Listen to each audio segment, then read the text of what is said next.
வணக்கம் மாணவர்களே, இன்று நாம் 8ஆம் வகுப்பு மாணவர்களுக்கு வரலாறு பாடப்பகுதியில் பாடம் 5 இந்தியாவில் கல்வி வளர்ச்சி என்ற பாடத்திற்கு நாம் 1 மார்க் 2 மார்க் குறிக்கலாம். வாங்க வீடியோக்குள்ள பாருங்க. ஃபஸ்ட்டு சரியான விடையை தேர்ந்தெடுக்கவும். வேதம் என்ற சொல் டேஸிலிருந்து வந்தது. சரியான விடை ஆப்ஷன் ஆ, சமஸ்கிருதம்.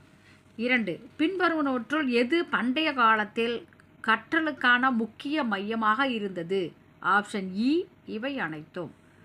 3. இந்தியாவின் மிக பழமையான நாலந்தா பல்கலைக்கழகம் அமைந்துள்ள இடம்? ஆப்ஷன் இ, பீகார். அடுத்ததாக 4. தட்சசீலத்தை யுனெஸ்கோ அமைப்பு உலக பாரம்பரிய தளமாக எப்போது அறிவித்தது? ஆப்ஷன் இ, 1980. 5. இந்தியாவில் நவீன கல்வி முறையை தொடங்கிய முதல் ஐரோப்பிய நாடு எது? ஆப்ஷன் இ, போர்ச்சுக்கல். 6. இந்தியாவில் கல்வி மேம்பாட்டிற்காக ஆண்டுதோறும் மானியமாக 1,00,000 ரூபாய் தொகையை வழங்குவதற்கான ஏற்பாட்டினை செய்த பட்டய சட்டம் எது? ஆப்ஷன் ஆ, 1813ஆம் ஆண்டு பட்டய சட்டம். அடுத்து 7. பின்வரும் குழுக்களில் எந்த குழு பல்கலைக்கழக மானிய குழுவினை அமைக்க பரிந்துரைத்தது? ஆப்ஷன் ஆ, ராதாகிருஷ்ணன் கல்விக்குழு, 1948. அடுத்ததாக 8வது. இந்தியாவில் புதிய கல்விக் கொள்கை எந்த ஆண்டு அறிமுகப்படுத்தப்பட்டது? ஆப்ஷன் இ, 1986. அடுத்ததாக கோடிட்ட இடங்களை நிரப்புக. 1. வேதம் என்ற சொல்லின் பொருள் அறிவு. 2. தட்சசீல இடிபாடுகளை கண்டறிந்தவர் அலெக்சாண்டர் கன்னிங்ஹாம். 3. டில்லியில் மதரசாவை நிறுவிய முதல் ஆட்சியாளர் இல்துட்மிஷ் ஆவார். 4. புதிய கல்விக் கொள்கை திருத்தப்பட்ட ஆண்டு 1992. 5. 2009ஆம் ஆண்டு இலவச கட்டாய கல்வி சட்டத்தின் விதிகளை அமல்படுத்துகின்ற முதன்மையான அமைப்பு அனைவருக்கும் கல்வி இயக்கம், SSA பிராக்கெட்டில் போட்டுக்காங்க. அடுத்து 6. பள்ளிகளில் மதிய உணவு திட்டம் அறிமுகப்படுத்தப்பட்ட ஆண்டு 1956. அடுத்தது பொறுத்துக. பாருங்க. 1. இட்சிங், சீன அறிஞர். பிரான்சிஸ் சேவியர், கொச்சி பல்கலைக்கழகம். உட்ஸ் கல்வி அறிக்கை, இந்திய கல்வியின் மகா சாசனம்.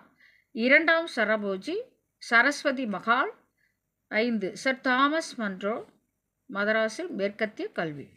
அடுத்து சரியா தவறா பார்த்தீங்கன்னா 1 சரி, 2 சரி, 3 சரி, 4 5 தவறானது. அடுத்து பின்வருவற்றில் சரியானவற்றை தேர்ந்தெடுக்க. இதுக்கு சரியான ஆன்சர் பார்த்தீங்கன்னா ஆப்ஷன் இ சரியானது குறிச்சிக்கோங்க. 2க்கு பார்த்தீங்கன்னா சரியானது ஆப்ஷன் ஆ. அடுத்தது பின்வரும் வினாக்களுக்கு ஓரிரு வாக்கியங்கள் விடை எழுது. ஃபஸ்ட்டு குருகுலத்தின் முக்கியத்துவத்தை பற்றி எழுதுக. 54வது பக்கம் எடுத்துக்கோங்க. இங்கே பாருங்கள், இங்கே வாய் வழியாகவே இருக்கு இல்லைங்களா, அதிலிருந்து இங்கே பாருங்கள் பயின்றனர் வரைக்கும் 1வது கேள்விக்குரிய பதிலை குறிச்சிக்கோங்க. அடுத்து 2. பண்டைய இந்தியாவில் உருவான மிகவும் குறிப்பிடத்தக்க பல்கலைக்கழகங்களின் பெயர்களை எழுது. Page number 55. இங்கே பாருங்க, இங்கே தட்சசீலம், நாலந்தா, வல்லபி, விக்ரமசீலா, ஓடண்டாபுரி மற்றும் ஜகத்தாலா, இதை குறிச்சிக்கோங்க. இது 2வது கேள்விக்குரிய பதில். 3.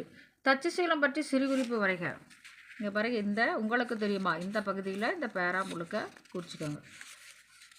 அடுத்ததாக 4. சோழர் காலத்தில் தலை தோங்கிய கல்வி நிலையங்களை குறிப்பிடு. 62வது பக்கம். இங்கே பாருங்கள் 4 போட்டிருக்கேன். ராஜராஜன் இந்த பகுதியில் இதிலிருந்து குறிப்பிடுகிறது. இது வரைக்கும் குறிச்சிக்கோங்க. இது 4வது கேள்விக்குரிய பதில். 5. SSA மற்றும் RMC விரிவாக்கம் தருக. 61. இங்கே பாருங்கள், இங்கேருந்து 5வது கேள்விக்குரிய பதில். இதையும் நோட் பண்ணிக்காங்க. முன்னாடி குறிச்சிங்க இல்லையா, அடுத்து இதையும் நோட் பண்ணிக்காங்க. இது 6வது கேள்விக்குரிய பதில். இதிலிருந்து இது வரைக்கும், இதிலேருந்து இது வரைக்கும் நான் பாயிண்டாக குறிச்சிருக்கேன். இதிலேருந்து இது வரைக்கும் கூட நீங்கள் குறிச்சிக்கலாம். 6. அடுத்ததாக அதான் இதிலேருந்து 6 கேள்வி நீங்கள் கரெக்டாக அந்த பேஜ் நம்பரை பார்த்து அதுக்கு தகுந்த மாதிரி குறிச்சிக்காங்க. Thank you students.